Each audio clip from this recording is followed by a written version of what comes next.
তো দুপুর দুপুর বেরিয়েছিলাম খাওয়া দাওয়া করে আমরা ঘোড়া দৌড় দেখতে। তো ঘোড়া দৌড় দেখতে গিয়ে তো ঘোড়া এরম পাগলামি করবো, তো আমরা অবশ্যই বুঝতে পারছি না তো কিরম হচ্ছে। তো ঘোড়ার মতো পাগলামি করছে, সেই দিকে সেই ঘোড়াটা দেখছি তো উল্টো দিকে চলে গেছে। তো এই ঘোড়াটা এটা হচ্ছে সবাইকে লাস্টে। তো আমরা তার আগে মানে একটু দেরি করে এসেছিলাম, যার জন্য আমরা সেকেন্ড রাউন্ডটা দেখতে পারিনি।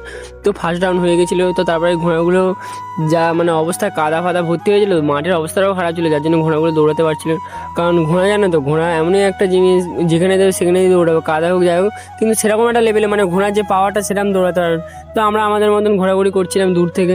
তো সবাই বলছিল যে চ একটু সামনে দিয়ে দেখতে। তো এতটাই সামনে চলে যাবো আমরা অতটা বুঝতে পারিনি। তো তারপরে আমরা লাভলাম নিচের দিকে। তো এদিকে ঘোড়াগুলো থার্ড রাউন্ডের জন্য ওই পারে চলে গেছিলো। তো এদিকে দেখছো তো আমরা কাদা ফাদা মেখে একদম ঘাস ফাঁসের উপর দিকে গিয়েছিলাম, পুরো ডাইরেক্ট পুরো মিডিলে। তো কারণ আমরা দূর থেকে না কাছ থেকে দেবো ঘোড়ার স্পিডটা কিরকম। তো এদিকে তো আমাদের এমন একটা অবস্থা পড়ে গেছে, বাগানের উপর দিয়ে যেতে হচ্ছে, কারণ এতই কাদা আমরা ফুল প্যান্ট পরে গিয়েছিলাম। তো এদিকে ঘোড়ার যে দৌড়টা দেখছো, এরা তিনজনই ফার্স্ট সেকেন্ড থার্ড হয়েছিল। তো ঘোড়ার রেসিংটা দেখে বুঝতে পারে। তো আমি ল্যান্ডস্কেপে দেখাচ্ছি। তো তারপরে আমরা ওখান থেকে চলে গেলাম আমরা একটু ভেতরের দিকে, কারণ এপারে আমরা মেলা ফেলা দেখার পরে এইদিকে ঘোড়া দেখছি তো এটা বাচ্চা ছেলে যারা আছে, ঘোড়া যত ওয়েট কম হবে তত ঘোড়া জোরে দৌড়াবে। তো এই ঘোড়াটা দেখছি তো ওই ছেলেটা ওয়েট এত ঘোড়াটা আনতে পারছে না, এরকম ব্যাপার। তারপরে আমরা চলে গেছিলাম মেলার ভিতরে। তো মেলার ভিতরে এসে এতটা গ্যাঞ্জাম ছিল বলে আমরা ওই করতে করতে সন্ধে হয়ে গেল।